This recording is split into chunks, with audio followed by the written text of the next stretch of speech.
नमस्ते। आजकल की जियोपॉलिटिकल चर्चाओं में एक पुराना शब्द बार बार सुनाई दे रहा है और इसकी वजह है एक वर्ल्ड लीडर का बड़ा बयान।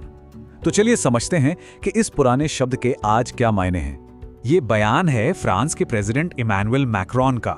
उन्होंने कहा, भारत जैसे देश किसी के वैसल नहीं बनना चाहते। सोचिए, इस एक लाइन ने पूरी दुनिया की पॉलिटिक्स में एक नई बहस छेड़ दी है। तो सबसे पहला सवाल तो यही आता है कि ये वैसल स्टेट होता क्या है, और उससे भी बड़ा सवाल कि आज के जमाने में एक प्रेसिडेंट को सदियों पुराना ये शब्द यूज करने की जरूरत क्यों पड़ गई। चलिए इसी को समझते हैं। देखिए, सबसे पहले ये समझना होगा कि मैक्रों का ये जो बयान है ना, ये कोई आम डिप्लोमेटिक स्टेटमेंट नहीं है। नहीं, ये सीधा सीधा इशारा करता है स्ट्रेटेजिक इंडिपेंडेंस की तरफ, यानी सामरिक स्वतंत्रता की तरफ। तो एक वैसल स्टेट, आप इसे ऐसे समझ सकते हैं कि ये वो देश है जो अपने घर के अंदर तो सारे फैसले खुद लेता है, मतलब इंटरनल मैटर्स में आज़ाद है, लेकिन जैसी ही बात आती है बाहरी दुनिया की, बड़े फैसलों की, तो उसे किसी ज़्यादा पावरफुल देश पर डिपेंड रहना पड़ता है। मतलब कहने को तो आज़ाद, पर असल में पूरी तरह से नहीं। अगर हम इतिहास में झांक कर देखें तो ऐसे राज्यों की कुछ पक्की निशानियां होती थी, जैसे उन्हें किसी बड़ी ताकत को टैक्स या कहें तो नजराना देना पड़ता था। अगर युद्ध हो गया तो अपने मास्टर स्टेट की तरफ से लड़ना ही लड़ना है। और सबसे बड़ी बात, बाहर से देखने में लगता था कि ये तो आज़ाद हैं, लेकिन असल में उनकी सॉवरेनिटी, उनकी संप्रभुता अधूरी थी। तो आखिर ये सिस्टम आया कहां से, इसकी जड़ें कहां हैं? चलिए जरा इतिहास के पन्ने पलटते हैं और देखते हैं कि ये पूरा सिस्टम काम कैसे करता था।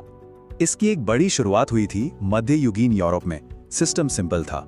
बड़े राजा छोटे छोटे राज्यों को सुरक्षा की गारंटी देते थे और इसके बदले में वो छोटे राज्य वफादारी निभाते थे और अपने रिसोर्सेज देते थे। मतलब एक हाथ से सुरक्षा लो, दूसरे हाथ से अपनी आजादी का एक हिस्सा दे दो। एक तरह का सौदा था। और ऐसा नहीं है कि ये सिर्फ यूरोप में ही था। हमारे अपने इतिहास में भारत में भी इसका एक बहुत बड़ा उदाहरण है। मुगल काल को याद कीजिए। कई राजपूत राज्य थे जो अपना शासन तो खुद चलाते थे, लेकिन उन्होंने मुगल बादशाह की सर्वोच्च सत्ता को मान लिया था। चलिए अब इतिहास से निकलकर सीधा आज की दुनिया में आते हैं। सवाल ये है कि सदियों पुरानी ये बात आज भी इतनी जरूरी क्यों है। अब ये बहुत इंटरेस्टिंग है। देखिए कि कैसे वैसल स्टेट का मतलब बदल गया है। पहले क्या होता था, सीधे सीधे टैक्स मांगा जाता था, सेना मांगी जाती थी, सब कुछ खुल्लम खुल्ला था। पर आज का तरीका बहुत अलग है। आज बात होती है इकोनॉमिक डिपेंडेंसी की, मतलब आर्थिक निर्भरता। आज फॉरेन पॉलिसी पर दबाव बनाया जाता है और मिलिट्री के बड़े फैसलों पर बाहर से असर डाला जाता है। तरीका बदल गया, पर नतीजा वही। आज की तारीख में कोई भी देश खुलकर तो नहीं कहता कि फलाना देश हमारा वैसल है, बिल्कुल नहीं। लेकिन ये जो निर्भरता के नए और छुपे हुए तरीके हैं ना, यही वो वजह है कि ये पुराना शब्द वैसल आज फिर से ग्लोबल पॉलिटिक्स की डिक्शनरी में वापस आ गया है। अच्छा, अब आते हैं मैक्रोन के बयान के दूसरे और शायद सबसे जरूरी हिस्से पर। उन्होंने बाकी सब देशों को छोड़कर खास तौर पर भारत का ही नाम क्यों लिया? इसका जवाब छिपा है भारत की फॉरेन पॉलिसी में। भारत की पॉलिसी को कहते हैं स्ट्रैटेजिक ऑटोनॉमी, यानी सामरिक स्वायत्तता। इसका मतलब बहुत सीधा और साफ है कि हम अपने फैसले खुद लेंगे। हमारे देश के लिए क्या अच्छा है, क्या बुरा, ये हम तय करेंगे। हम किसी भी सुपर पावर या किसी ग्रुप के पीछे आंख बंद करके नहीं चलेंगे। हमारे फैसले हमारे होंगे। तो इसके दो ही मेन पिलर हैं। पहला, अपने नेशनल इंटरेस्ट को सबसे ऊपर रखना बिना किसी के दबाव में आए, और दूसरा, किसी भी एक पावर ब्लॉक का यस मैन बनकर नहीं रहना, अपनी आजाद सोच को बनाए रखना।